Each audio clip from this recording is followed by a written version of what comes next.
পর্যটকের ছদ্মবেশ নিয়ে রাতের আগ্রা শহর দেখার সিদ্ধান্ত নিলেন এক মহিলা পুলিশ আধিকারিক।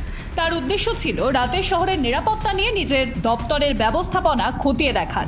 পাশাপাশি মহিলারা রাতে কতটা নিরাপদ তা বুঝতেও বেরিয়েছিলেন তিনি। পর্যটন শহর আগ্রার অতিরিক্ত পুলিশ কমিশনার সুকন্যা শর্মা এই পদক্ষেপের সূচনা করেছিলেন আগ্রা কন্টেনমেন্ট স্টেশনে। 33 বছর বয়সী ওই পুলিশ আধিকারিক নিজেই নিজের দপ্তরে ফোন করেন সাহায্য প্রার্থী হয়ে। জরুরি পরিস্থিতিতে যে হেল্পলাইন নম্বর আছে তাতে ফোন করেন সুকন্যা। ফোনে বলেন গভীর রাত ও রাস্তা ফাঁকা হওয়ায় তিনি ভয় পাচ্ছেন। ফোনে অন্য প্রান্ত থেকে তাকে একটি নিরাপদ জায়গায় আশ্রয় নিতে বলা হয়, আর তিনি যে জায়গায় রয়েছেন সেই সম্পর্কেও জানতে চাওয়া হয়। এর কিছুক্ষণের মধ্যেই পুলিশের টহলদারি বাহিনী থেকে ফোন যায় সুকন্যার কাছে। বলা হয় তাকে গন্তব্যে পৌঁছে দিতে তারা যাচ্ছেন। তখনই ফোনে নিজের পরিচয় দেন সুকন্যা। তিনি বলেন এই পরিস্থিতিতে পুলিশ কতটা সক্রিয় তা পরীক্ষার জন্যই তিনি পর্যটকের ছদ্মবেশে তাদের ফোন করেছিলেন। পুলিশ যে ওই পরীক্ষায় পাশ করেছে তাও জানান তিনি।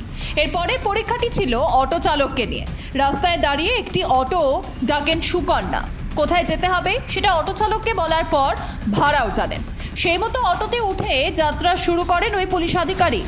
নিজের পরিচয় গোপন রেখে রাস্তায় যেতে যেতেই মহিলাদের নিরাপত্তা নিয়ে ওই অটো চালককে নানান রকম প্রশ্ন করেন। অটো চালকের উত্তরে সন্তুষ্ট হন তিনি। এরপর নির্দিষ্ট জায়গায় পৌঁছে গিয়ে তিনি অটো চালককে নিজের পরিচয় দেন এবং বলেন যে তিনি এই পরীক্ষায় পাশ করেছেন। পুলিশ প্রশাসনের এহেন ভূমিকা যথেষ্ট প্রশংসনীয়। যেখানে উত্তরপ্রদেশে এককালে মহিলাদের নিরাপত্তা ব্যবস্থা নিয়ে প্রশ্ন উঠত, সেখানে যোগী আদিত্যনাথ মুখ্যমন্ত্রী হওয়ার পর অপরাধীদের কড়া হাতে দমন সংক্রান্ত একাধিক নিয়ম নীতির ফলে উত্তরপ্রদেশের আইন শৃঙ্খলার পরিস্থিতির উন্নতি হয়েছে। সেখানে বাংলার অবস্থা খুবই করুণ।